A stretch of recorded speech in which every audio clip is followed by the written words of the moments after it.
Assalamualaikum warahmatullahi wabarakatuh. Perkenalkan saya Ranis Hafitri, NIM B100 180 268. Saya akan mereview jurnal internasional dengan judul Strategic Human Resource A New Survival Competitive Advantage in the Global Arena. What is this journal? Apa sih isi jurnalnya? Nah, isi jurnalnya itu tentang tuntutan yang dibuat pada organisasi untuk memperluas pasar global agar memiliki fungsi sumber daya manusia global yang efektif yang menjadi keseharusan. Background. Apa sih latar belakang dari jurnal ini, penelitian ini? Nah, latar belakangnya itu tentang sistem sumber daya manusia global strategis yang diterapkan pada organisasi. Efektivitas adalah topik penelitian yang relatif baru, dan bahwa studi sebelumnya tentang SDM, fungsi dalam organisasi multinasional digunakan sebagai unit analisis umum. Research purpose. Nah, tujuan dari jurnal ini apa sih? Nah, tujuannya itu ada 3. Yang pertama, untuk mengidentifikasi faktor-faktor atau prinsip-prinsip yang memungkinkan organisasi multinasional untuk memiliki efektif fungsi SDM global. Dan yang kedua itu ada untuk menganalisis efektivitas operasi HR global dari perspektif manajer non-HR. Nah, yang ketiga dan terakhir itu untuk mengidentifikasi faktor-faktor SDM global atau prinsip-prinsip paduan yang terkait dengan keefektifan organisasi multinasional.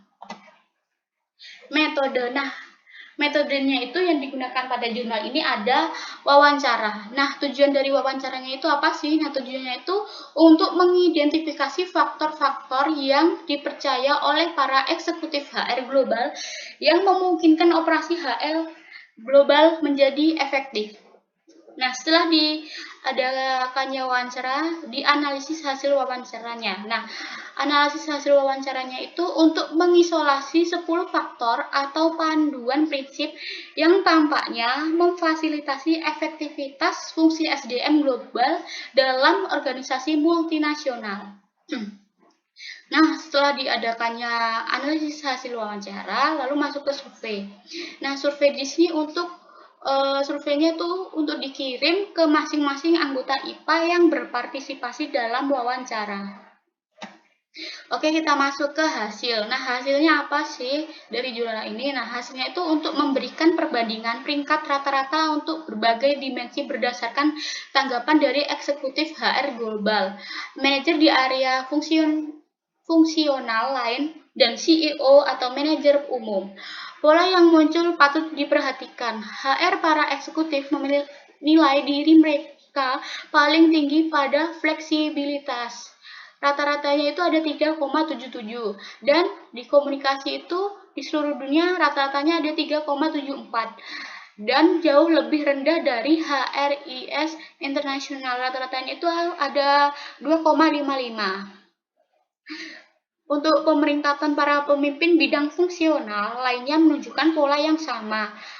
Fleksibilitas rata-ratanya itu ada 3,26, rata-rata komunikasi di seluruh dunia itu ada 3,68, meskipun itu organisasi.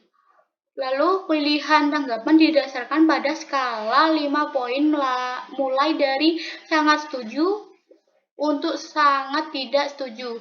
Nah, untuk keandalan alfanya itu ada 0,77. Conclusion. Kesimpulan dari jurnal ini apa sih? Nah, kesimpulannya itu untuk memberikan kontribusi unik pada bidang HR global oleh mengidentifikasi 10 praktik terbaik atau prinsip panduan untuk HR global. Sebagai Becker dan Gerhardt 1996 itu menyarankan prinsip panduan makro penting di semua organisasi, apapun situasinya. Becker dan Gerhardt 1996 mengemukakan bahwa file kebijakan atau praktik khususnya itu spesifik. Oke, terima kasih. Review dari saya, kurang lebihnya saya minta maaf. Wassalamualaikum warahmatullahi wabarakatuh.